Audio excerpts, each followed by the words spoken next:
Welcome to Real Talk with Reginald D. I'm your host, Reginald D. Today's episode, I'm going to talk about the power of having a structured mentality versus having a wavering mentality when it comes to your mind and your way of thinking. Let's talk about the mind. The mind has three basic functions, which is thinking, feeling, and wanting. Basically, if you can think it with your mind, then you can feel it. And if you can feel it, then your mind starts wanting it. That's why you have to be careful about what you think about and dwell on. Your mind is triggered by your situations. Have you ever seen somebody who has what some people call a great career, a good life? They have a good paying job. They got the family, the house, and the car. They wake up every day happy and can't wait to start their day. They can't wait to go to work versus somebody that is making minimum wage and trying to provide for their family. They don't go to these low-paying jobs because they want to. They do it because they have to. Now, you got the person with the good career and all the stuff, and you got the person making minimum wage. Check this out. The most powerful person out of the two is one making minimum wage. You know why? It's because the person with the good career was happy every day. They have a complacent mindset. The 100,000 or 200,000 per year was all they care about. Now, the person making minimum wage is showing up every day, even though they don't like it. They show up every day because they have to. That's a mind of power. If you put your mind in that I have to state, that's when you go after the big things in life. That's how you achieve your desires. Listen, when you get in your mind that you have to do something, guess what? You would do it because your mind is telling you that you have to. I need you to listen to this. You can't let situations manipulate your mind. It's crazy to me. I've seen people that won't get out of a toxic environment because that's all they know. Their mind and mindset won't let them leave that environment, even though they have saw multiple people do it. If you can see people achieve something that had a challenging life, guess what? You can do it. You just got to believe in your mind that you can do it. Here's the part about it. God has shown you somebody who has elevated their life right before your eyes, and you still don't believe it could be you. It doesn't matter where you come from. Your life happened for you and not to you. I need you to know that success and failure comes from the same thing. It comes from what you're focused on. Now, I need you to hear this. Your mind is like tires on a car. There are 4 tires. In life, your mind has 4 tires. You have the trust tire, and then you got the purpose tire, both on the front. Then you have a challenge tire, and then you have the overcoming tire. These 2 are on the back. Now, if either one of those tires malfunction or blow out, then your car, which is your life, is stuck. If the trust tire gets deflated and blows out, then your purpose tire is no good. You got to trust yourself to be great, and you got to trust that you can achieve your purpose in life and then go for it. Let's talk about the back tires. You have the challenging tire and you have the overcoming tire. If you allow the challenges of your life to deflate or blow you out, then you will never overcome things in your life. And at the end of the day, the car of your life is going to be stuck, even though it still has most of the components to stay running and keep going. You have to understand you got what it takes to keep going. You just have to change your way of thinking and keep going. It's all about what you're thinking in your mind. A steadfast and unwavering mind will narrow down what you need to be doing to get what you desire. If you allow your mind to run wild, then you will be all over the place and frustrated. You will not get anything done. It's called one thing: focus. Let's talk about this.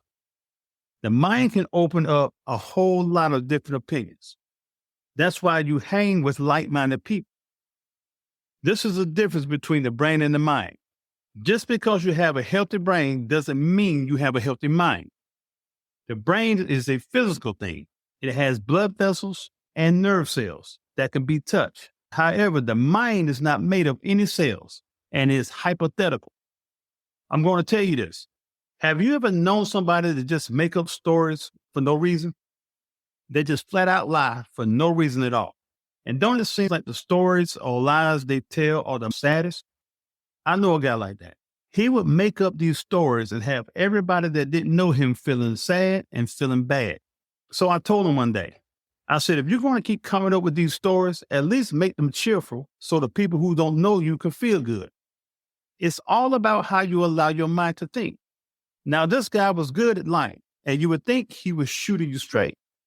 But the crazy part about it is that everything in his mind was sad thoughts, and it became his mindset. You got to understand that your mind has to be managed. Your mind is like a mirror on a car. You have to adjust it sometimes to get a better view. Now, you have to be careful because your mind has a way to attract things that's in harmony with it, good or bad. Ladies, just because he's fine and has a great career doesn't mean he is for you. Fellas, just because she is fine and has a great career doesn't mean she is for you. God said, a man who findeth a wife find a good thing. He didn't say a man who findeth a woman and make her his wife. He said a man who finds a wife. So what does that mean? She was already wife material, bottom line. In life, you have to put your mind in a place where it has a bottom line mentality. And it means that at the end of the day, what is the main thing I want to get out of this situation? And focus on that. Do not waver or compromise. Keep your mind on what you desire. That's how you achieve your purpose, man. If you allow your mind to waver, then your mind will get tired and quit on you. I have things in my mind that I won't waver from. I believe that the man's supposed to provide for the woman and the household. Now, I know that some households have the man and the woman with careers and they are working the household that way. But I'm talking about a man and a woman working a job, but a second job is needed to make ends meet.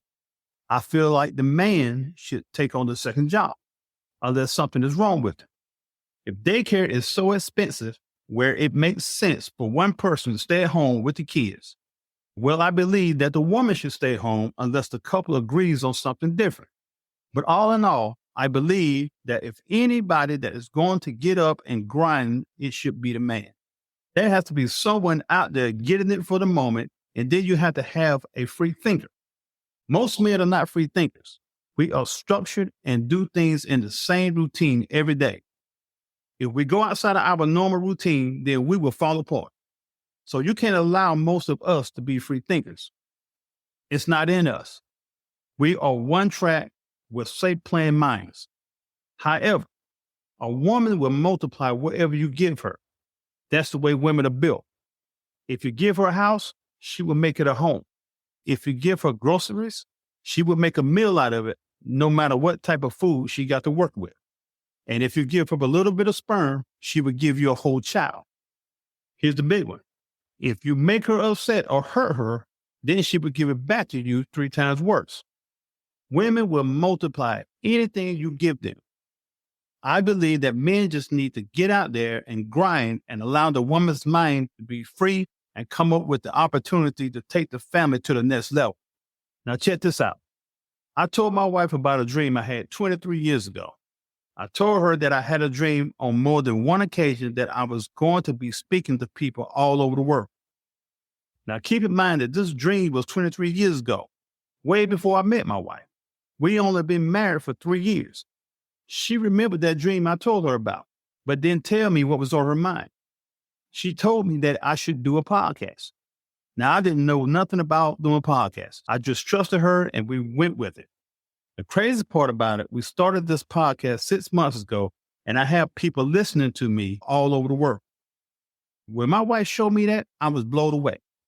She looked at me and said, "You dreamed that you're going to speak to people all over the world, right?" She was the multiplier. Even though God gave me the gift to speak, she is the one who's doing the work to make sure that my gift is being used in different places. Let me leave you with this. In life, all you need sometimes is you and yours. A kingdom doesn't exist without a king and a queen. Everybody else is just an inheritance. But the biggest thing I need you to know is that you have to protect your mind regardless. Watch what you feed it. Watch what you tell it. Because your mind would always believe everything you tell it or feed it. Thanks for tuning in to Real Talk with Reginald D. If you enjoyed the show, please share with anyone you feel needs to go on this journey with us on making you a better you. See you next time.